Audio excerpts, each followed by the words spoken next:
Dernier week-end du mois de mai, on se rapproche de plus en plus de l'été. Très heureux de vous savoir là. D'ailleurs, saison qui sera prolongée jusqu'au 27 juin prochain.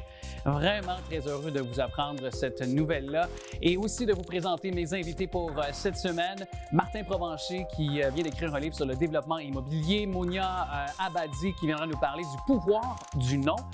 Une élue conseillère du district de Chemédé.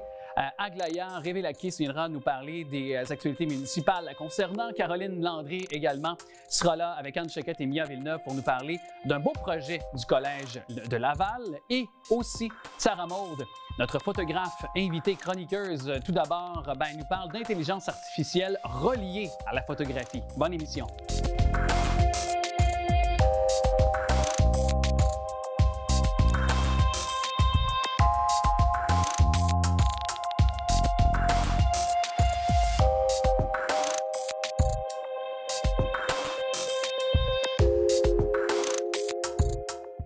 Vraiment content de pouvoir accueillir Sarah Maude, qui est photojournaliste ambassadrice de Nikon Canada. Salut! Salut Alex! Comment ça va, Sarah Maude? Ben écoute, comme après une longue fin de semaine. Oui, oui, effectivement. On sort lors de cet enregistrement, on fait tout juste de sortir de la Journée nationale des Patriotes. On a peut-être festoyé un petit peu, pris du soleil. Bon, je mets déjà la table pour notre sujet, l'intelligence artificielle. Et d'ailleurs, un exemple patent de ça, de plus en plus, qui est omniprésent dans toutes nos vies. On en parlait notamment récemment pour nos jeunes cégepiens avec ChatGPT. Mais il y a aussi l'artiste allemand Boris Eldagsen, qui récemment, dans un prestigieux concours de photographie, a remporté les grands honneurs à Londres. Ça se passait la semaine dernière et il a utilisé l'intelligence artificielle. Donc, ce n'était même pas une vraie photographie. Et pour l'avenir de photographes comme toi, ça pose problème.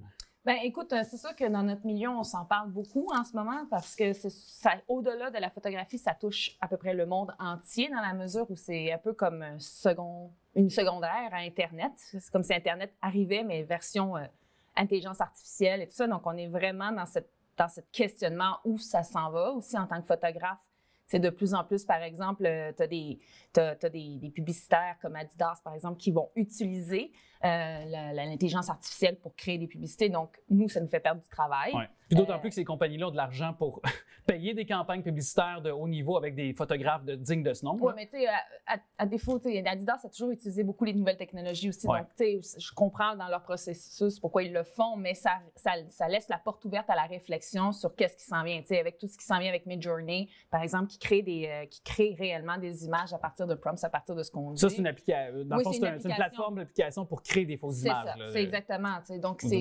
l'intelligence artificielle est tellement en train de prendre la place partout, autant dans toutes les économies. Tu sais, avec le ChatGPT, on peut apprendre à codifier. On n'a même plus besoin d'avoir aucune expertise pour arriver à faire quelque chose qui aurait pris un professionnel pour le faire. C'est la machine qui prend littéralement le dessus. Et qui te l'enseigne aussi. Par exemple, je sais pas, je lisais, t'es en cours avec un avocat, puis l'avocat te dit une argumentation, un argumentaire, et toi, tu regardes avec GPT qu'est-ce qui se passe, et puis il te donne la contre-argumentation. Donc, tu n'as même plus besoin d'avoir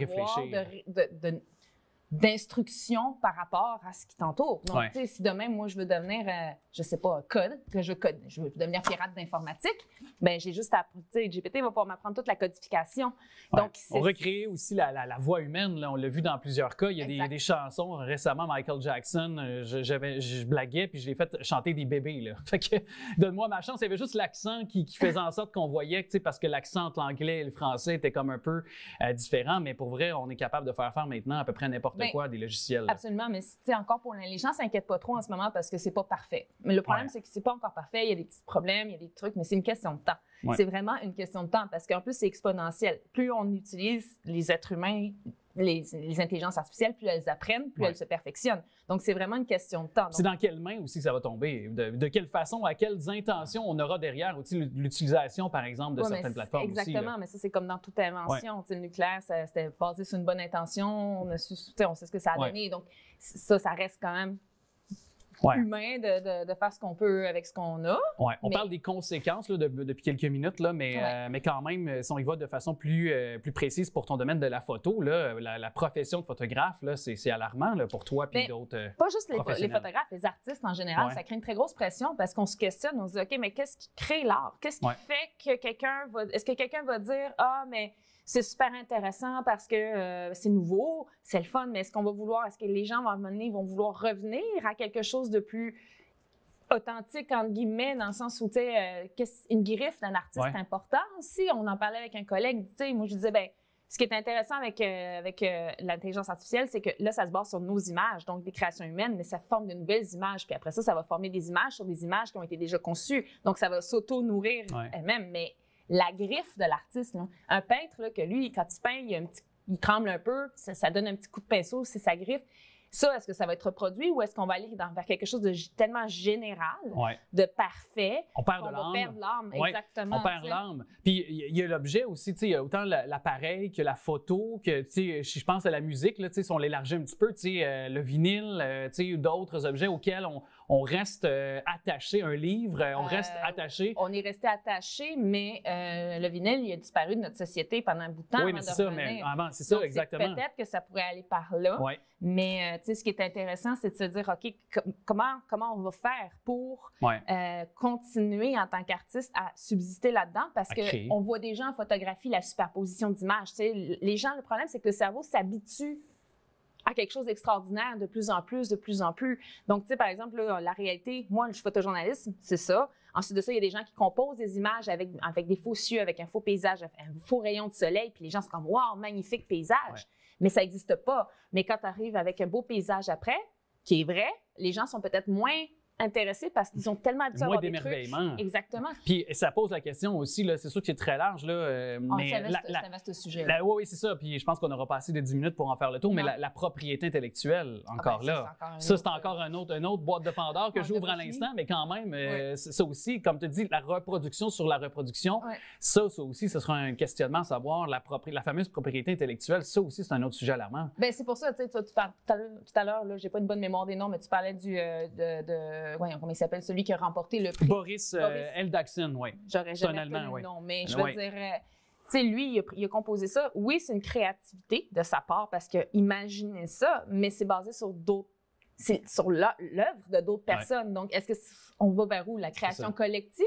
À quel point est-ce que ça peut être possible de... Et lui, d'ailleurs, l'a mentionné. Hein, lui a dit, tu sais, quand il a remporté le prix, il a dit non, mais là, regardez, là, moi, c'est pas ma création véritable. Il a été honnête, là. Il l'a dit, mais encore là, c'est quand on parlait de propriété intellectuelle, c'est de savoir. Puis pour le commun des mortels, toi, tu as quand même un œil aiguisé sur le plan. Est-ce que tu serais capable je te présente de 2 photos, une vraie, une qui est créée à cause de l'image, grâce à l'image artificielle. Toi, t'aurais-tu de la misère à voir? National Geographic, j'ai laissé le test. Ils l'ont fait, je pense, avec un cougar, je pense, mais je suis plus sûre de l'animal, mais ça fait peut-être un mois. Je l'ai essayé, je l'ai vu passer sur Instagram, j'ai essayé. Et j'ai réussi, mais pourquoi? Parce qu'il y a encore des petites erreurs au niveau de la luminosité dans l'œil, puis au niveau des pattes. Il y avait des petites erreurs, je l'ai vu, mais c'était tellement minime. Faut savoir où regarder presque. Mais je me suis fait avoir, ceci étant dit, pendant la crise du verglas, où j'ai partagé une image en étant persuadée qu'elle était réelle, et puis non, pas du tout. Donc, je l'ai effacée automatiquement parce que je suis ouverte. Tu sais, on en parlait avec des photographes, je suis ouverte à voir ce que ça va donner. Mais si, je vais l'essayer. Tu sais, on est passé de l'argentique au numérique, à Internet. Avant ça, on était en chambre noire. Tu sais, je veux dire, donc, ça fait partie de l'évolution. Puis les photographes, les artistes, on est capable de s'adapter. Puis autant que vous êtes adapté avec l'apparition de ces appareils-là intelligents, puis versus un Kodak comme ça en ce moment, là, de Nikon. Là. Oui, mais il y a eu beaucoup d'enseignements à faire par rapport à ça. Tu sais, les gens au début, mais c'est bon, j'ai un cellulaire, puis mais maintenant, c'est oui, OK, on voit la différence, mais on y va aussi vers le cellulaire, la lentille et tout ça.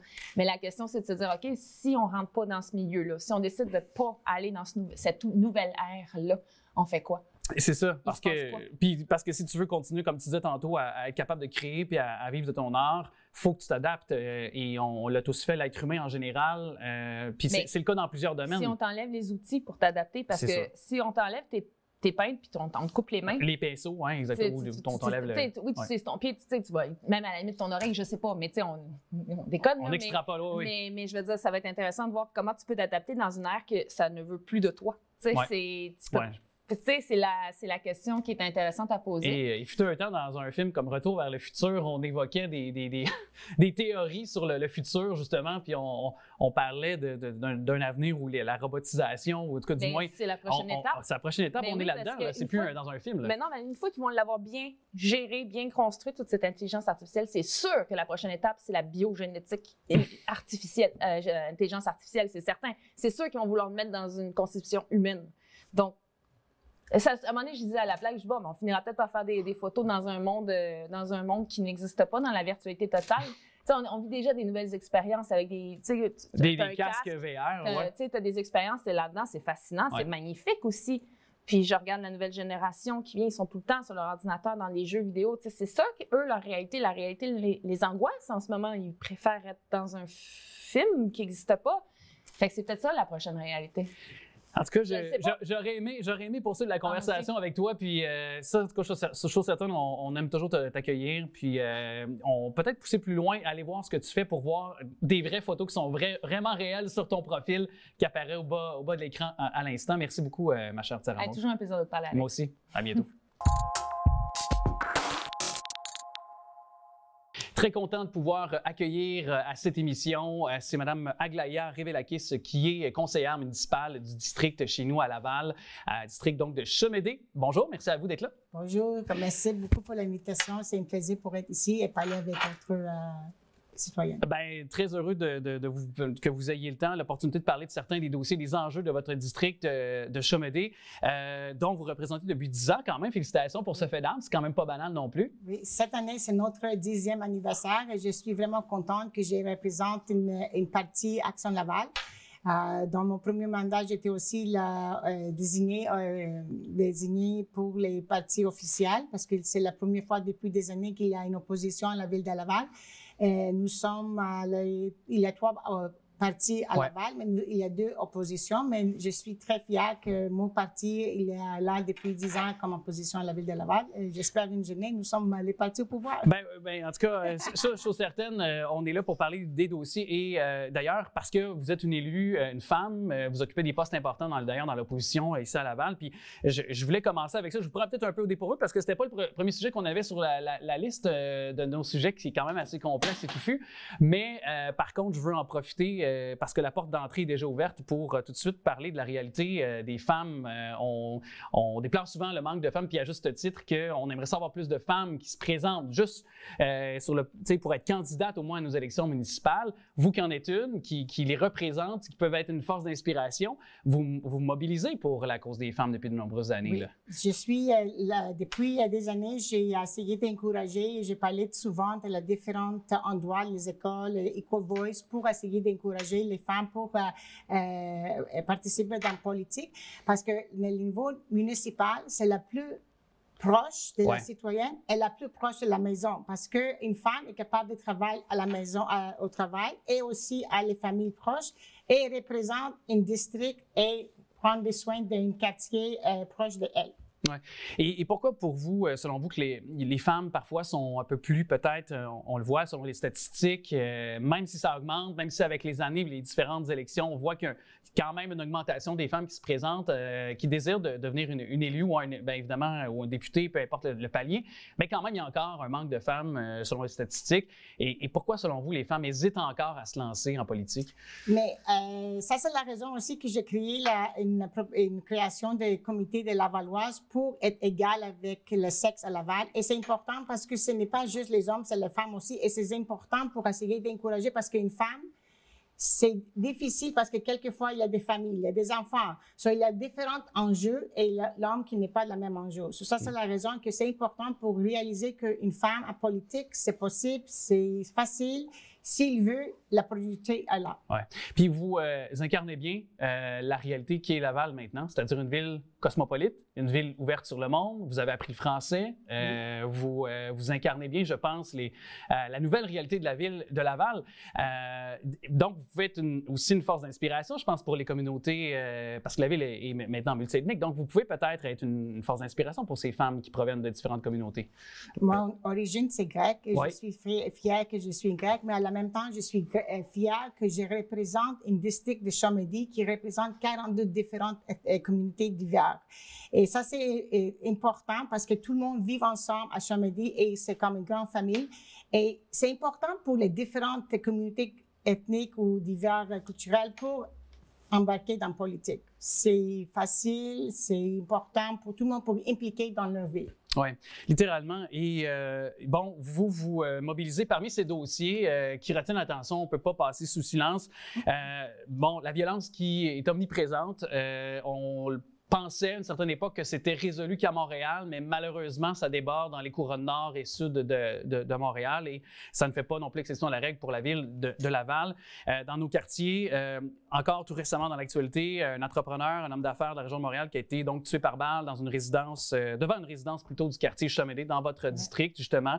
Ça se passait il y a à peu près un mois de ça sur la rue du Havre, au bord de la rivière des Prairies. Vous vous mobilisez pour la cause donc des armes à feu. Vous avez même mené au cours de l'année 2022, conjointement avec les deux autres partis, dont celui au pouvoir de M. Boyer, une commission. Quelles ont été peut-être vos constatations sur le terrain avec cette commission? La raison que j'ai déposé avec mon équipe Action Laval, nous avons déposé cette proposition, c'est parce qu'à Chomedey, il y a vraiment beaucoup de violences armées et j'ai essayé de trouver, tout le monde a essayé de trouver la solution. Et avec cette commission, c'est une commission non partisane, c'est avec les 3 partis à Laval. Et nous avons essayé de trouver les solutions pour le problème qui c'est long terme. Ouais. Et notre parti a essayé d'encourager pour la création des infrastructures parce que si les jeunes sont occupés avec quelque chose, ce n'est pas nécessaire pour sortir et faire les mauvaises choses. So, c'est très important pour essayer d'encourager la ville pour bâtir les infrastructures, les complexes sportifs. Et ça, avec ça, c'est une façon pour attirer le monde dans les sports au lieu d'attirer le monde dans les rues. Oui. Et bon, je comprends, il y a quelques idées, quelques solutions que vous avez glissées, notamment bon, les infrastructures auprès de la jeune clientèle et tout ça, auprès de nos jeunes essentiellement. Mais est-ce qu'il y a d'autres, parce qu'il y a un rapport qui sera, je pense, incessamment au moment de se parler, déposé lors d'un prochain conseil municipal chez nous à Laval, on sera attentif, on y fera référence dans cette émission. Mais quand même, est-ce qu'il y a d'autres pistes de solutions que vous avez évoquées dans cette commission avec les autres? Parce que c'est la rapport va déposer dans notre prochain conseil le 5 juin. Je n'ai pas vraiment capable de parler de ça, mais après ça, si vous voulez, avec plaisir, je vais retourner parler de cet rapport. Mais il y a beaucoup de recommandations dans ce rapport que tous les 3 équipes à Laval étaient d'accord.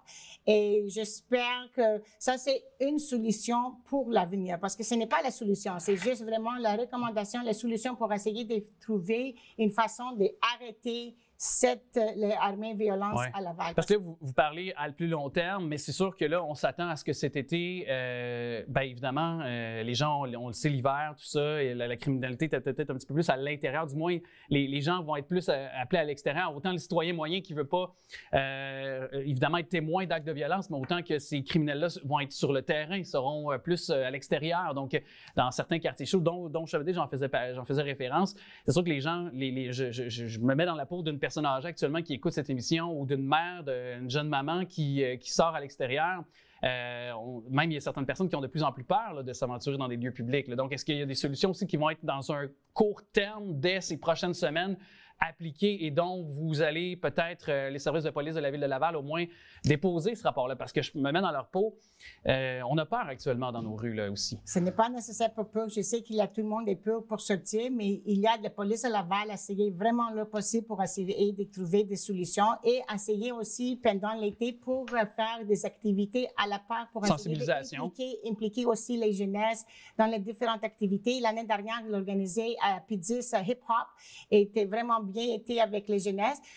Il y a plusieurs des activités comme ça qui vont organiser par la police pour assurer que les jeunes ont quelque chose à faire pendant l'été. Parce qu'on se comprend que l'une des solutions les plus simples, puis je pense qu'on sera d'accord ensemble, Mme Révélakis, c'est la surveillance policière. Je pense que la première solution, c'est d'avoir une surveillance accrue dans des quartiers, dans des endroits qui sont reconnus pour être chauds. Je pense que ça, est-ce qu'on s'entend là-dessus? Je veux dire, c'est la surveillance, d'augmenter les budgets pour que notre police soit visible et soit présente de façon constante, permanente aussi dans ces solutions, je vais assurer que la police va être présente cet été et aussi avec la vélo. Il y a plusieurs des policiers qui vont sortir aussi avec la vélo, faire plus de visites à la parc parce que quelquefois, c'est aussi à la parc qu'il y a des enjeux qui commencent. Mais il va faire plus de présence. Et aussi, avec la vélo, il va faire le tour à Laval. Il va essayer d'aider les jeunesses pour ne pas être dans cette problème. Alors, vous avez dit le 5 juin, hein? C'est bien ça? Le 5 juin, le 5 mais juin. ne pas oublier encore que le district à Chamédie, il y a beaucoup de festivals cet été, parce que c'est l'été des festivals. Aussi, exact. À Chamédie, il y a beaucoup de festivals, le festival grec, le festival portugais, le festival libanais. Et j'ai encouragé tout le monde pour participer à tous les festivals, parce que ça, c'est quelque chose qui réunit toute la communauté ensemble. Certainement, pour fraterniser, c'est sûr. Puis c'est un bon moyen d'échanger, effectivement, selon nos différentes réalités. Puis, comme on le disait, c'est une des richesses de la ville de Laval, c'est d'avoir justement cette communauté multiethnique et de pouvoir faire ce métissage de nos cultures. Merci beaucoup. Faudra vous réinviter parce que c'est tout le temps qu'on avait, mais on va surveiller le 5 juin prochain ce dépôt du rapport. Merci beaucoup d'être passée, Mme Révélatrice. Merci beaucoup pour l'opportunité que tu vas donner. Merci. Un grand plaisir. Merci beaucoup. Après cet énorme succès remporté par son livre L'immobilier, donc en 2025, Investir autrement, il revient avec un tout nouveau volume du nom de S'enrichir avec le développement immobilier. Martin Provencher qui est avec nous. Salut! Bonjour! Merci d'être avec nous. Bon, évidemment, je vais résumer rapidement, mais bon, ce livre nous invite pour les futurs peut-être promoteurs, développeurs dans la réalisation de projets respectueux, soit dans les règles de l'art, de l'environnement. Pourquoi cette facette-là vous a intéressé dans ce volume-là? Parce que le développement immobilier, c'est un secteur où un peu tout le monde apprend sur le tas. Comme j'ai 35 ans d'expérience, j'ai vu le développement aussi des règlements municipaux, des règlements environnementaux. Puis, je tenais peut-être à rectifier un peu le tir parce que, ultimement, les projets de développement qu'on fait, l'objectif à la fin, c'est que les gens, des êtres humains, aient un toit au-dessus de la tête. Donc, c'est important que ça soit bien fait. Puis, j'ai voulu peut-être recadrer un peu là, cette industrie-là en partageant mon expérience. Mais justement, je me disais, parce que j'ai lu quand même votre livre, bon passage, mais puis la question ultimement, c'est celle-ci, je pense. Qu'est-ce que c'est un projet de développement immobilier qui se fait dans l'harmonie? Donc, de façon d'avoir un équilibre entre, évidemment, peut-être faire accroître, bon, pour les municipalités, on comprend une perception de taxes, tout ça, mais en même temps aussi en respectant l'environnement. Oui, bien ça, c'est important parce que c'est peut-être le volet le plus important, en fait. Le ministère de l'Environnement est là. Normalement, on doit engager des urbanistes et des biologistes pour faire en sorte de respecter le milieu. Puis, si on oublie la notion de profit à tout prix, il y a moyen d'encadrer le projet pour faire en sorte que à la fin, ça soit convivial, ça soit vivable. Puis on peut aussi replanter des arbres là, autour des habitations. Il y a toutes sortes de façons de faire qui ont évolué positivement, qui permettent là, d'avoir un milieu de vie, un projet à la fin là, qui n'est pas dénaturé. Oui, mais en même temps, donnez-nous quelques exemples que vous donnez dans le livre. Peut-être justement, vous avez dit planter des arbres, mais aussi, j'ai l'impression, en tout cas, de plus en plus, c'est une demande aussi d'avoir à la fois des appartements aussi à prix modique pour ceux qui sont peut-être moins aisés aussi quand on veut développer un nouveau peut-être projet pour des promoteurs immobiliers. Oui, parce que clairement, là, l'accessibilité, c'est un dossier social et économique qui revient régulièrement. C'est une préoccupation. On le sait que l'immobilier au sens large, tout créneau confondu a augmenté d'à peu près 40 % dans les 2 dernières années. Donc, avec les taux d'intérêt qu'on connaît actuellement, l'accessibilité est plus difficile. Je pense qu'il y a une notion aussi là, de peut-être de se simplifier un peu la vie avec des micro-habitations, par exemple. C'est une tendance là, qui existait, bien entendu, avant, mais qui prend de l'ampleur. Donc, si on parle de d'abordabilité, parce que dans le fond, le logement à prix modique, c'est un peu ça, de réduire un peu les superficies, d'augmenter les espaces communs, c'est des façons d'y arriver, là, ultimement. Puis, quand on lit votre livre, on se rend compte que votre livre ne s'adresse pas seulement que, je pense, aux promoteurs, je pense que, ou bien aux courtiers. Tu sais, je pense que c'est vraiment même les municipalités, parce qu'on s'entend qu'on est beaucoup dans ce sujet de densification urbaine. Ces temps-ci, on est encore là-dedans. On en parlait avant la campagne électorale provinciale de l'automne dernier. On en parle plus que jamais maintenant. Donc, je pense que nos élus peuvent prendre des notes là, dans votre livre, je pense. Possiblement. Ce ne serait pas une mauvaise idée de leur suggérer. Vous avez bien raison. En même temps, aussi, de donner un peu mes conseils ou la procédure pour faire un bon projet pour les développeurs, ça, c'est une chose. Mais à l'envers du décor, c'est pour monsieur, madame, tout le monde qui ont l'intention de faire partie de l'un ou l'autre de ces projets-là, autant en milieu urbain qu'en région. Les gens peuvent, en lisant mon livre, dans le fond, s'instruire, puis avoir des connaissances eux-mêmes pour vérifier et comprendre l'envers du décor. Poser les meilleures questions, ultimement. Vous parlez je pense, de l'importance des maisons modèles. Hein? Oui. C'est ça. Expliquez, parce que c'est pas banal, je trouve, comme idée que vous avez soumise dans votre livre. Bon, bien, effectivement, les maisons modèles, c'est de faire un pas de plus dans le projet de développement. C'est de mettre encore plus de vie. Donc, ça inspire les gens quand ils viennent visiter, ils voient de quoi peuvent avoir l'air finalement un produit fini, un terrain construit. Ils peuvent visiter la maison, ils peuvent acheter les maisons modèles s'ils n'ont pas nécessairement le goût de se construire eux-mêmes, mais ils peuvent aussi, moi j'ai souvent des clients qui vont prendre différents aspects des différentes maisons modèles pour faire dessiner leur propre maison. Puis ça peut permettre aussi à certaines personnes de vivre l'expérience. Donc, ils peuvent passer une fin de semaine ou une semaine sur le site, dans une ou l'autre des maisons modèles, puis de voir s'ils aiment le projet, s'ils aiment l'environnement. Puis pour terminer, c'est utile aussi quelques fois par année, c'est plus rare, mais ça arrive des fois, question de timing, que des gens ont vendu leur maison, par exemple à Montréal, plus rapidement que prévu. Puis les chantiers, quoi qu'on en dise, c'est toujours un peu plus long que prévu aussi. Oui. Donc, entre les deux, les gens peuvent habiter une des maisons modèles temporairement pendant quelques mois, par exemple. C'est ça. Et d'ailleurs aussi, vous parlez de liberté du terrain aussi. Puis en même temps, ça pose la question, quand on achète un terrain, est-ce qu'on attend... Des fois, c'est sûr, sous certaines juridictions des villes, on a un délai prescrit pour pouvoir se construire, mais quand on a la possibilité, est-ce qu'on attend plus longtemps, on construit tout de suite? Je comprends qu'il y a toujours une question de coût puis de savoir si on a les moyens aussi de nos ambitions, mais quand même, quelles sont un petit peu vos observations là, en 2 minutes? Bien, en fait, les gens, quand ils acquièrent un terrain, effectivement, il y a un projet de construction qui suit à plus ou moins long terme. C'est un peu une police d'assurance pour les gens. Du moment qu'ils ont leur terrain, ils ont leur site, mais là, à ce moment-là, ils peuvent faire le projet. En ce qui me concerne, moi, je ne mets jamais de délai de construction. C'est du cas par cas, là. Donc, il y a des gens qui sont pressés, qui vont vouloir l'habiter tout de suite. Il y en a qui, c'est un projet de retraite. C'est variable, puis pour certains, c'est simplement un investissement, une diversification. Donc, comme ça ne demande pas d'entretien en soi, ça peut être une bonne idée pour diversifier mon portefeuille aussi. C'est ça, comme vous dites, ça peut être un bon capital à court moyen terme si on veut. Ben, on sait que l'immobilier, c'est la meilleure protection contre l'inflation qui a cours en ce moment. Oui, tout à fait. Et si on veut peut-être se construire une résidence secondaire, peu importe, pour un projet domiciliaire, pour une résidence principale. En tout cas, c'est un très bon volume, je trouve, un très bon livre. Pour moi, d'ailleurs, qui se questionne ces temps-ci de quelle direction je vais prendre, achat de condo, achat peut-être de maison. Ça m'a beaucoup intéressé, interpellé. Alors, s'enrichir avec le développement immobilier. Martin Provencher, merci énormément d'avoir été notre invité. Merci, ça m'a fait plaisir.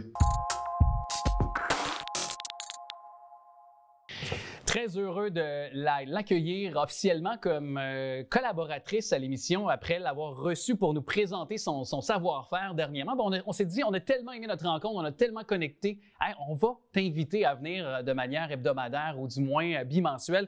Alors, très content d'accueillir officiellement Mounia Abadi, qui est coach de vie puis également praticienne Theta Healing. Salut! Salut, ça va? Ben, bienvenue merci, à nouveau. Merci. Hey, puis merci d'être là. Je suis très heureux, sincèrement, que tu te greffes à notre émission comme collaboratrice.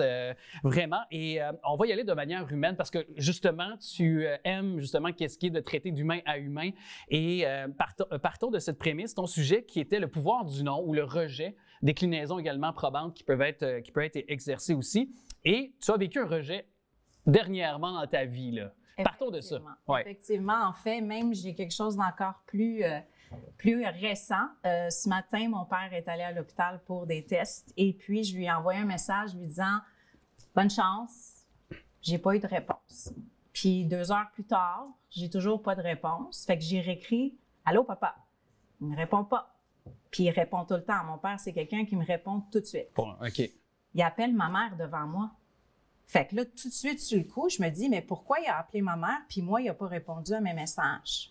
Fait que là, j'ai ressenti dans mon corps le mal, puis là, je me suis arrêtée 2 secondes, puis j'ai dit, il n'y a pas de réseau, mon père. Mon père, il se plug sur le Wi-Fi. Fait que quand il a reçu mes messages, même s'il voulait me répondre, il ne pouvait pas me répondre. Pas reçu les messages. Exactement. Donc, ça n'avait rien à voir avec moi.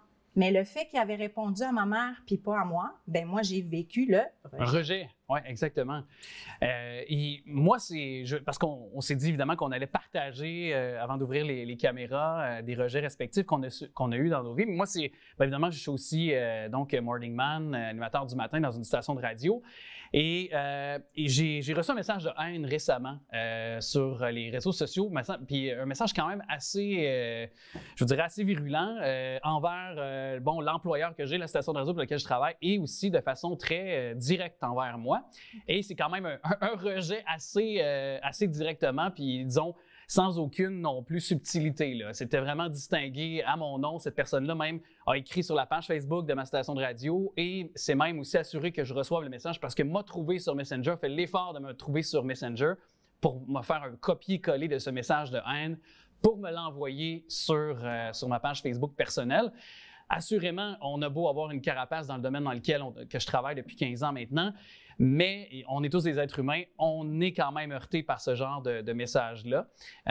Pour 1000 messages positifs, on va retenir celui qui est négatif. Je pense qu'on est tous intrinsèquement des êtres humains, donc au moins cette sensibilité-là. Et donc, moi, ça a été la semaine dernière, ça a été le rejet que j'ai eu. Bon, je le disais, j'ai quand même l'expérience, j'en ai vu d'autres, mais quand même, ça ne commence pas bien une journée. et ce genre de rejet qu'on subit à plusieurs niveaux, puis c'est parfait. Je pense que tous les gens qui nous écoutent actuellement ont tous subi ou ont tous leur témoignage qu'ils pourraient nous livrer à l'instant de voir cette chronique-là. Mais toi, quelle est peut-être ta façon de voir les choses lorsqu'on reçoit un rejet? Quelle est pour toi la façon de réagir correctement, ou du moins qui serait la meilleure avenue? La première chose, c'est de prendre conscience de ce que ça nous fait. Comment on se sent? Quelle est l'émotion? Quel est le malaise qu'on a physique?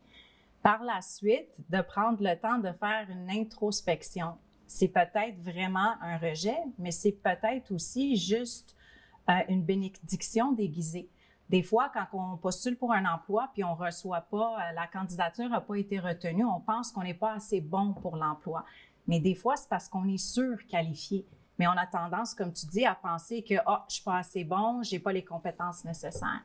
Une autre chose, c'est que c'est peut-être une bénédiction cachée. Ce n'est pas cet emploi-là qui est pour nous. Il y a quelque chose de meilleur qui s'en vient. Donc, c'est de ne pas réagir sur le coup avec colère, tristesse, mais de prendre conscience de l'émotion qu'on vit. Parce que si on essaye de l'ignorer, ça va juste grandir.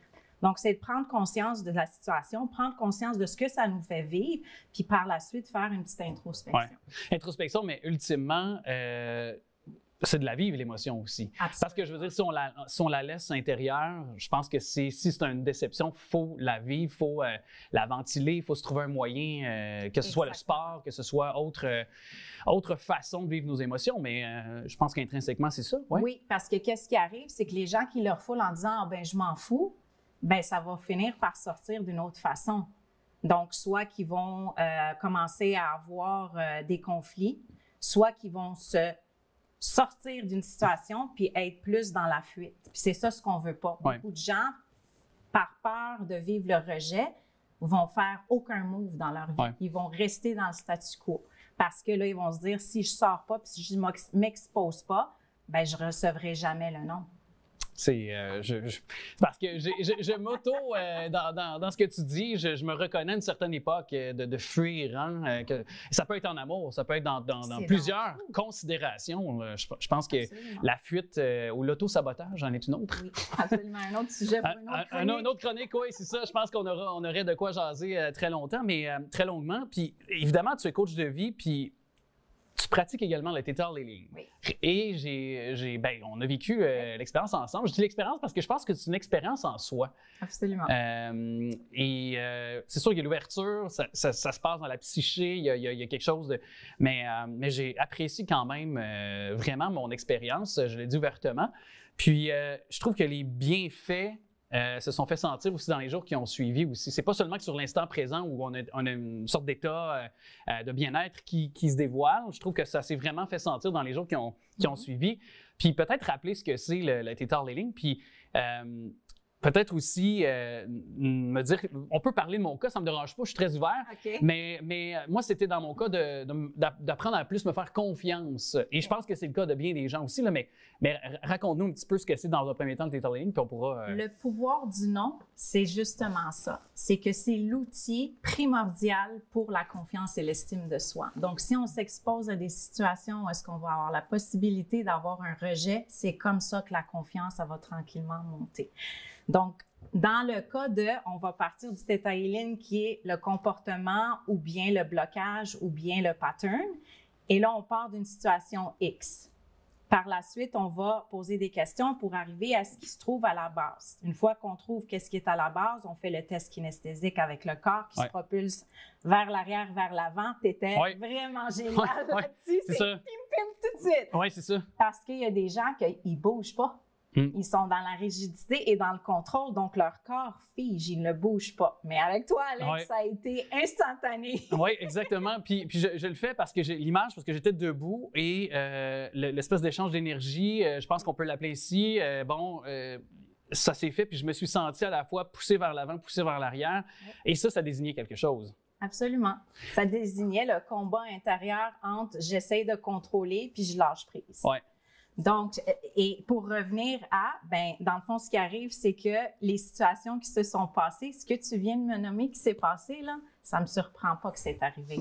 Parce qu'on est allé un peu jouer là-dedans. Fait que les situations vont venir de l'extérieur qui vont t'exposer à ça. Puis ça va faire en sorte que toi, tu vas voir comment tu vas réagir de cette façon-là. De cette façon-là. Très éclairant, très intéressant. On te ramène dans les prochaines semaines avec nous. On te garde avec nous. Merci beaucoup, Monia Abadi, d'être passée. Merci. C'est un très beau prix qu'a reçu ce merveilleux projet, Prendre soin de toi. On a une merveilleuse équipe avec nous aussi, mais je veux juste spécifier vraiment le travail qui est derrière ce prix qui a été reçu récemment par la Fédération d'établissements, donc enseignement privé, qui remettait le prix Innovation en éducation. École en santé, bravo pour ce prix, premièrement, merci. Pour votre implication. Et les trois que je reçois, les quatre en fait que je reçois sur le plateau, dans l'ordre, Caroline Landry, qui est enseignante de psychologie, Anne Choquette, qui est réalisatrice documentaire, donc sur le projet Prendre soin de toi, Mia Villeneuve, qui a été à la tête d'une équipe là, pour donc prendre soin de nos enseignants, parce que c'est les enseignants qui prennent souvent, peut-être plus souvent des élèves, mais l'effet inverse se peut. Et Zachary Hull, un artiste sous tous ses angles, multiples facettes, multidisciplinaires, qui est avec nous également. Merci à vous tous d'être là. Merci. Je vais commencer avec la base, mais qu'est-ce que c'est prendre soin de toi tout d'abord? Parce que c'est toi, Caroline, qui l'as imaginé, hein? Oui, exact. Tu l'as bien dit, Alexandre, j'enseigne la psychologie au secondaire, qui est assez rare là, au Québec. On est très peu à le faire. Et ça me permet ça. Ce cours-là me permet ça. Ça me permet d'aller parler d'être humain, des enjeux qui touchent tout le monde. Puis cette année, on s'est concentré sur la psychologie du travail. J'aime ça partir d'un enjeu de société. Donc là, on est parti vraiment là, de la pénurie de main-d'œuvre. Mes élèves qui travaillent de plus en plus jeunes. J'ai même des élèves qui ne se sont pas présentés aux premières journées d'école parce qu'ils travaillaient. travaillait. Et là, tu dis, d'accord, OK, on travaille, mais est-ce qu'on prend soin de notre santé mentale à travers ça? Parce que d'ailleurs, je pense que c'est pas faux de dire que le Collège Laval est la seule institution scolaire au Québec qui a ce cours-là, je pense, que tu donnes. Institution secondaire, effectivement. Ouais. D'habitude, c'est des cours donnés au cégep. Donc, c'est un cours optionnel qui est offert aux élèves. Et puis, cette année, on a 92 élèves qui en bénéficient. Mais à travers ça, moi, j'aime ça les amener un peu plus loin. J'aime ça qu'ils deviennent des intervenants. Nous, on appelle ça des agents de prévention. Ouais. Qui deviennent des agents de prévention et puis ils interviennent dans leur école. Bien, c'est vraiment fabuleux. Puis j'ai le goût de vous demander, à vous tous les trois, pourquoi ça vous a intéressé, parce que ce programme-là, parce que c'est pas banal quand même, vous auriez pu prendre d'autres options, vous êtes en secondaire 5 les trois, pourquoi ça vous a intéressé, ce projet-là, mais aussi ce programme-là au Collège Laval? Je vais commencer spontanément avec toi, Anne, tiens. Ça m'a intéressé en fait parce que c'est un aspect très humain, en fait, un cours justement axé sur l'humain qu'on n'a pas ailleurs, dans d'autres cours à l'école. Tu sais, c'est beau les maths puis le français, mais il y a plus à la vie que ça aussi. Puis c'est ça, c'est une porte qui a semblé très intéressante pour moi. Fait que c'est ça qui m'a amené à embarquer dans le cours. Puis, Zach, j'ai goût de te demander, est-ce que tu as senti tout au long du projet aussi que parce que vous êtes une nouvelle génération, vous avez vécu la pandémie, vous allez peut-être avoir malheureusement les contre-coups ces prochaines années de ce qui a été la pandémie durant les 2-3 dernières années. Donc, de s'y impliquer, j'imagine que tu aussi es en mesure de comprendre que ça t'a aidé sur le plan de la santé mentale également, vraiment. De te garder, tu sais, créer, plonger dans ça a été bénéfique aussi. Mettons que j'avais pas beaucoup d'informations sur la santé mentale, puis j'avais l'impression qu'on n'en parlait pas assez dans notre société, puis le fait que Mme Landry, notre professeure, ait parti ce projet-là, puis qu'elle nous ait, moi et Anne, approché pour faire le projet, ça m'a vraiment mis vers l'avant cet enjeu-là. La santé mentale. C'est ça, parce qu'on s'entend que vous allez aussi être formé pour plus tard aussi intervenir auprès des plus jeunes, puis auprès de peut-être vos enfants aussi, de détecter. Donc, c'est super formateur pour vous à travers le parcours que vous avez actuellement. Ça, vous êtes en mesure de le comprendre déjà, de le saisir. Je me tourne vers toi, Mia, parce que évidemment, je veux t'amener dans la conversation, mais toi, tu as eu cette merveilleuse idée de construire des outils pour parler aux enseignants. Donc, ça aussi, souvent on pense que c'est les enseignants, c'est les adultes qui vont s'occuper des élèves, vont s'occuper des plus jeunes, mais là, tu as eu le souci avec ta gang de pouvoir construire un pamphlet, balado, plusieurs plateformes. Parle-moi de cette idée-là, c'est vraiment génial. Bien, nous, en premier lieu, c'était vraiment pour remercier beaucoup nos enseignants d'histoire, les 3 filles qu'on a faites ensemble, moi, Adèle et Émilie. On est des passionnés d'histoire, puis on voulait les remercier énormément pour tout ce qu'ils nous ont apporté au fil de nos années au collège. Puis, on voulait aussi les aider en eux, parce qu'on sait que c'est pas facile être des enseignants à la base, parce que ça peut être difficile pour plein de choses. Puis avec les cours qu'on a eus, puis la conférence qu'on a eue par rapport à la santé mentale au travail, bien, on avait juste envie de les remercier, premièrement, mais aussi les aider le plus qu'on pouvait pour... Et là, vous avez écrit des lettres personnalisées à chacun des élèves.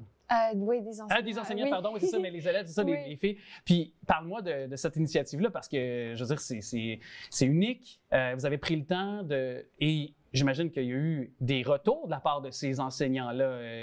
Parle-moi de ça, là. Bien, c'est sûr que les enseignants font tellement pour leurs élèves à tous les jours, puis c'est des personnes tellement passionnées, tellement incroyables, souvent qui ont, d'après moi, pas souvent l'opportunité de se faire remercier pour leur travail, puis leur espèce de bonté et bienveillance qu'ils ont envers leurs élèves. Ils étaient très touchés. Oui, ils étaient très touchés. Ils étaient vraiment touchés. Il y a eu des larmes? Oui, beaucoup, oui. Et de l'émotion. C'est ça, c'est juste c'est spécial parce que avec les mots, c'est une manière de pouvoir transmettre quelque chose qui peut pas être... Puis ça, c'est important pour moi dans le projet qu'on voulait valoriser. On le savait que la valorisation au travail, ça allait être important. On pensait bien que ça aidait à la santé mentale au travail. Mais là, on a aussi eu une conférencière qui s'appelle Sophie Meunier, qui est une docteure en psychologie du travail, qui nous a dit, oui, la valorisation, mais aussi la sensibilisation. Prévenir les coups, prévenir. Donc, on est parti de ça. Puis là, je me cassais la tête, je me disais, mais comment on peut faire pour montrer aux élèves que c'est important la santé mentale? c'est qui les employés ici, c'est qui les adultes qui ont besoin de prendre soin d'eux. Ouais. Et là, on a fait le reportage Prendre soin de toi qui a été l'amorce. C'est vraiment ça, c'est l'amorce du projet. C'est Zach et Anne qui ont fait, Justement, qui ont fait ça. on va en parler parce Reportage, qu'on en parle oui. bien certainement parce qu'il y a les documentaires aussi qui est disponible. Oui, 20 minutes, je pense. Oui, exactement, un 20 minutes. Puis, bien évidemment, quel a été l'ADN de création? Quel a été, parlez-nous de ça, vos constatations de ce documentaire-là. Bien, ça a été un travail quand même assez colossal. Là on est les deux représentants. On a les deux représentants. Vous étiez une grosse équipe, là. On était quatre, en fait, derrière le projet sous la supervision de Mme Landry. Mais c'est ça, ça a été un projet qui quand même a été de grande ampleur, qu'on a fait sous plusieurs étapes. Fait que d'abord, on a pris le pouls un peu des enseignants qui désiraient participer au projet puis à l'entrevue. C'est pas tout le monde qui est super à l'aise aussi de parler de santé mentale, surtout au travail. C'est un sujet qui est peu commun et peu connu. Fait que ça a été ça. Puis ensuite, on a fait un montage. Le Zach a assuré une superbe, belle job au niveau du montage et de la musique. La musique, c'est original, je pense. Oui, exactement. Fait que c'est ça. Puis les répercussions de ce projet-là ont été quand même assez grandes. Là, on a eu vraiment beaucoup de bons feedbacks. On a vraiment eu des bons commentaires. Des témoignages des enseignants tout au long du reportage étaient... Puis des élèves aussi, même des élèves qui, ça leur permettait une proximité aussi avec les enseignants qui connaissent comme profs, mais qui connaissent pas comme personne aussi. Parce que le visionnement en classe, oui, exactement. c'était d'ailleurs une des grandes choses importantes du projet. C'était l'amorce, c'était le point de départ pour que les élèves constatent que ces éducateurs-là, parce que là on parle beaucoup de profs, mais il faut savoir qu'il y avait l'entretien, la cafétéria, l'administration, la vie étudiante. Ceux qui prennent part à la vie étudiante. On les appelle nos éducateurs. Ces gens-là, on est allé leur demander, c'est quoi vos défis? C'est pourquoi vous aimez votre travail? Puis comment ça que vous êtes encore là après tant d'années? Puis c'est les élèves qui ont posé les questions. Fait que c'était vraiment beaucoup de confiance, vraiment. Puis là, évidemment, c'est dans quelques semaines, vous allez dire au revoir au Collège Laval, qui, j'ai l'impression, a été formateur pour vous sur plein d'endroits. Puis bon, sera peut-être pour vous inspirant pour la prochaine étape qui est le cégep. Mais quelle est... après avoir traversé ce projet-là, avec aussi Mme Landry, donc, qui est votre enseignante, quel est peut-être ce message que vous auriez à dire aux jeunes? Parce que souvent, on reproche aux adultes de ne pas donner la parole aux jeunes et de ne pas surtout les écouter.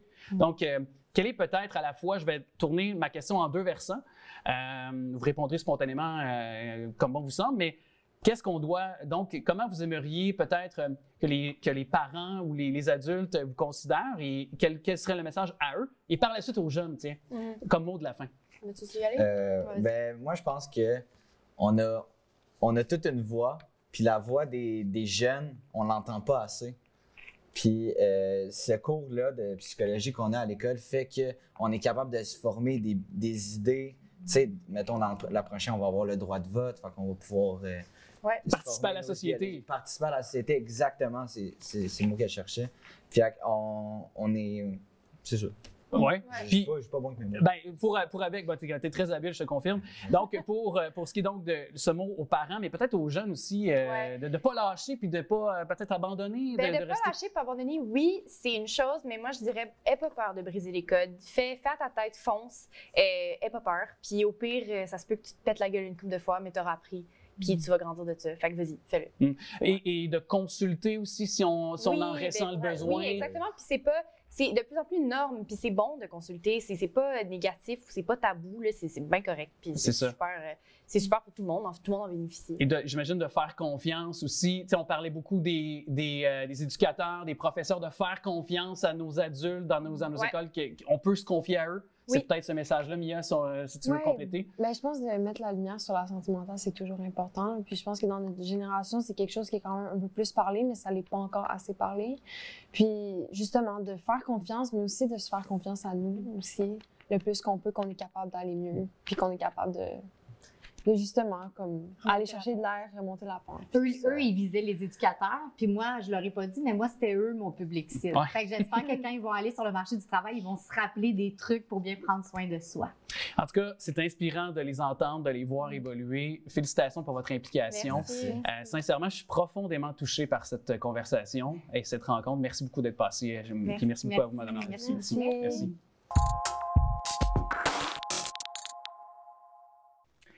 quels sont les documents à avoir, par exemple, si vous avez à vous occuper d'une succession?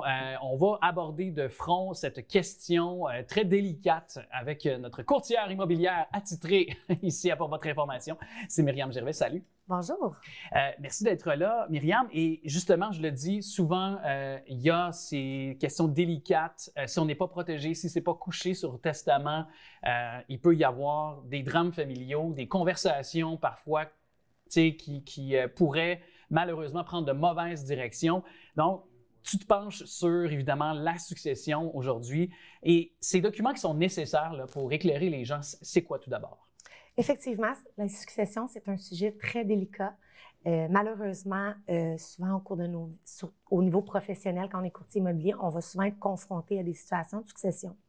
La première chose, c'est vraiment de voir où les gens sont rendus dans le processus. Donc, est-ce que le décès, c'était récent ou ça fait déjà plusieurs mois, voire quelques années, parce que des fois, ça peut prendre du temps. Ça peut traîner, là. Oui, exactement. Tu sais, on a l'impression des fois, même... Je donne l'exemple dans la COVID, à un moment donné, tous les délais étaient plus longs. Donc, tu sais, avoir le premier document pour aller au deuxième, au troisième, tout était plus long. Donc, c'est important d'être super bien conseillé et encadré. Et justement, justement, la porte d'entrée pour, tu sais, parce que parfois, ça peut être justement dans ces circonstances-là où c'est un deuil qu'on doit faire, c'est émotif. Et c'est de la paperasse parfois. Parfois, ça peut être, excusez l'expression, mais ça peut être de l'espagnol pour nous, là. Donc, comment s'y retrouver? Quels sont ces documents-là là, qu'on doit avoir absolument? Bien, première étape, c'est sûr que ça va prendre l'acte de décès. Donc, l'acte de décès, là, c'est le certificat de décès. C'est souvent la maison funéraire. On peut l'avoir de différentes façons. Si jamais ça fait plus longtemps, on peut aller au RDPRM, donc au Registre des droits personnels, réels et immobiliers. Tout est là. Ensuite, on va voir s'il y a la recherche testamentaire, donc s'il y a un testament de fait ou plusieurs qui ont été enregistrés. Ensuite, on doit lire le testament. C'est super important parce que dans le testament, on a toutes les informations et les volontés du défunt, en fait, là, c'est vraiment protégé par des lois. Donc, ce qui est écrit, on doit le respecter. À la lettre, là. À la lettre. C'est sûr qu'il y a toujours des des exceptions, mais il faut que ça soit notarié, il faut que ça soit bien répertorié. Bien, j'allais lancer, est-ce que, par exemple, si on n'est pas protégé, parce que là, moyennant, on est protégé, on connaît, un peu les dispositions, on lit le testament, on a peut-être parfois des gens qui vont nous, comme des notaires, par exemple, qui vont bien nous guider, mais si on n'est pas, justement, protégé, là, rappelons-le, parce que je pense qu'il y a quand même encore pas mal de Québécois qui ne sont pas encore protégés adéquatement, là. Effectivement, selon les statistiques lors de mes recherches, un Québécois sur 2 n'a pas de testament. C'est sûr que c'est jamais quelque chose de super joyeux à faire, mais c'est super important parce que sinon, vous pouvez aller voir sur Édicalois tous les pouvoirs, responsabilités et obligations des héritiers, des liquidateurs testamentaires. Vous allez voir, c'est très spécifique aux situations, si on est marié, pas marié. Donc, il faut faire très attention à ça. Même avec un testament, des fois, on ne peut pas s'éviter quelques problèmes. Ouais. Donc, c'est vraiment une protection à avoir. Et par exemple, si notre enfant, ou si on lègue un bien comme une maison, là, on va prendre évidemment le sujet de conversation premier, une maison, on lègue ça à notre peut-être petit-fils ou à notre enfant qui n'est pas majeur, qui est mineur. C'est un décès qui peut être subi, peu importe les circonstances. Est-ce qu'il y a des dispositions à prendre de façon différente parce que c'est un jeune ou une personne qui est d'âge mineur? Oui. Bon, bien encore une fois, si on a un certificat de localisation, je ne sais pas le pas tout. Si on a un testament, dans le fond, ça va tout être écrit. Est-ce qu'il y a une tutelle? Oui, jusqu'à quel âge? Comment on établit cette tutelle-là? Ça veut dire qu'il va probablement avoir un majeur qui va avoir été désigné pour gérer... Tuteur légal, c'est ça? Oui. Oui. Si on l'a dans le testament. Ouais. Si on ne l'a pas dans le testament, ça suit, je pense, ses frères, sœurs, bref, je ne veux pas vous aller trop loin là-dedans, là, mais c'est déjà établi comme ordre. Et là, dans le fond, c'est lui qui va gérer pour l'enfant. Si, exemple, il peut habiter dans la maison jusqu'à ses 21 ans, bien, on ne pourra pas vendre l'immeuble jusqu'à ce qu'il ait 21 ans. OK, ni plus ni moins, OK. Puis, est-ce que, justement, quand on parle de liquidation, est-ce que tous les biens, encore là, c'est stipulé, ce que je veux dire par là, c'est, exemple, les biens extérieurs, intérieurs à la maison. Est-ce que dans la succession, ça aussi, c'est ciblé? Il faut que ce soit ciblé ou dans le testament? Normalement, dans un testament bien rédigé, parce qu'il y a plusieurs sortes de testaments, on n'ira pas là-dedans, là, mais on va parler des biens immeubles, des biens meubles, des assurances, des prestations gouvernementales autres. Exemple, un enfant qui perdrait ses parents, deviendrait orphelin, bien, il y aurait des prestations par rapport à ça. Fait que oui, c'est sûr que d'être un conseiller financier, ça peut aider. Le courtier immobilier peut vous aider à trouver un notaire parce que c'est le notaire qui va vraiment initier le tout, qui va faire les recherches testamentaires avec l'acte de décès, qui va dire au liquidateur qui est le liquidateur. Est-ce qu'il y en a un? Est-ce qu'il y en a plusieurs? Est-ce qu'il y a une pleine représentation. Dans le fond, est-ce qu'il peut tout faire ou est-ce qu'il est limité à certaines choses? Si on avait, exemple, un liquidateur qui ne serait pas apte à s'assurer, parce qu'on a des tâches à faire aussi là, au niveau de la succession, tout écrire les biens, parce qu'on s'entend, la succession est aussi responsable de payer toutes les taxes, dettes et tout ça du défunt. Donc, on doit s'assurer qu'il y a plus de liquidité, là, de disponible que de dépenses. Oui, parce qu'il y a moyen aussi de refuser un héritage. Oui, aussi. Donc, tu sais, il faut savoir avant, tu sais, vraiment de lire le testament avant d'accepter, de lire les petites clauses, les petits détails. Oui. Puis tu parlais de pouvoir choisir soigneusement par exemple, le notaire, puis de comprendre toutes les forces en présence pour bien assurer donc les volontés de notre proche, parce que c'est ça aussi, on veut respecter les dernières volontés de nos proches, évidemment. Et est-ce qu'il y a, puis peut-être que la question va être banale, mais est-ce qu'il y a des courtiers qui se spécialisent dans ce genre de domaine-là, c'est-à-dire dans les successions où c'est à peu près tous les courtiers qui peuvent, d'expérience, assurer quand même un certain suivi dans ce genre de circonstances? C'est une excellente question. Tous les courtiers peuvent, pas tous les courtiers veulent. Ouais. Ça dépend aussi du niveau d'implication. Dans des situations où on a une succession, souvent on va se dire « Ah, ben j'ai un cousin, une cousine courtier, on va les prendre », mais ça dépend du degré de la personne puis où elle est rendue dans son deuil. Premièrement, c'est de prendre une personne qui est objective, une personne qui va être empathique. Donc, on sait que quand on est dans un deuil, on peut avoir plusieurs étapes, émotions qui se chevauchent. Donc, le courtier peut devenir un bouc émissaire pour les bonnes ou les mauvaises choses, en fait, qui arrivent durant la transaction. Donc, ça prend quelqu'un qui est capable de garder son sang-froid, qui va comprendre ça, puis qui a eu de l'expérience là-dedans, soit personnelle et professionnelle. Puis je pense que toi, en tant que courtier immobilier, tu as déjà vécu ces étapes-là auprès de personnes qui avaient perdu des proches. Je me dis, ça doit être difficile parce qu'il y a une tâche à faire, notre travail, mais il y a ce côté-là humain aussi, cette sensibilité-là qu'on a, cette empathie-là qu'on a pour les gens. Ça ne doit pas être évident non plus dans la pratique du quotidien pour toi. Mais si je peux le cadrer dans ton expérience à toi, là aussi, là. Pour montrer que... Bien, dans mon ancienne vie, j'étais intervenante en psychoéducation. Okay. C'est sûr que tout ce qui est deuil, séparation, déménagement, transfert, toutes les situations difficiles, pour moi, c'est un petit peu du connu. Donc, c'est sûr que ça va. Au niveau professionnel, j'ai eu beaucoup de situations de succession et malheureusement aussi au niveau personnel, des choses qui ont été plus ou moins... rocambolesque. Donc, oui, malheureusement, je suis une experte en succession par tout ça. Puis justement, on a parlé de certaines situations, des choses à faire. Puis qu'est-ce que toi, tu as vu comme erreurs les plus communes, les plus courantes dans ces circonstances-là que tu as vues dans ta pratique de courtière immobilière? Au niveau des décès comme ça, c'est vraiment les délais aussi. Donc, exemple, on est en pleine transaction, là, on déménage demain matin, puis le vendeur ou l'acheteur décède. Clairement, on va avoir des délais. Combien de temps? Bien, dépendamment, l'acte de décès, quand est-ce qu'on va l'avoir, quand est-ce qu'on va pouvoir faire les recherches testamentaires, quand est-ce que le notaire est disponible. Tu sais, il y a des délais pour chaque chose. Puis à la toute fin, ça nous prend la déclaration de transmission. Donc, pour vraiment dire, OK, on vend, ça veut dire que tout a été vérifié. Le notaire a fait la déclaration de transmission qui dit, oui, on peut vendre l'immeuble. Si on le vend, on fait telle affaire. Puis là, une fois que c'est ça, le courtier peut mettre en ligne. On peut le mettre avant, conditionnel à recevoir la déclaration de transmission, mais on ne peut pas vendre sans ça. Impossible.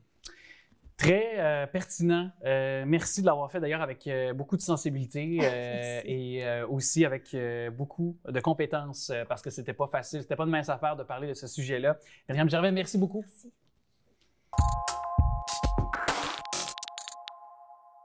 Je vous remercie d'avoir été là et avant de se quitter, je vous mentionne que si vous avez des questions, des sujets que vous aimeriez qu'on aborde à cette émission, toujours simple de le faire, de nous les transmettre sur notre page Facebook, sur notre site Internet. Vous voulez revoir également un segment ou nos différentes émissions également disponibles sur le portail YouTube.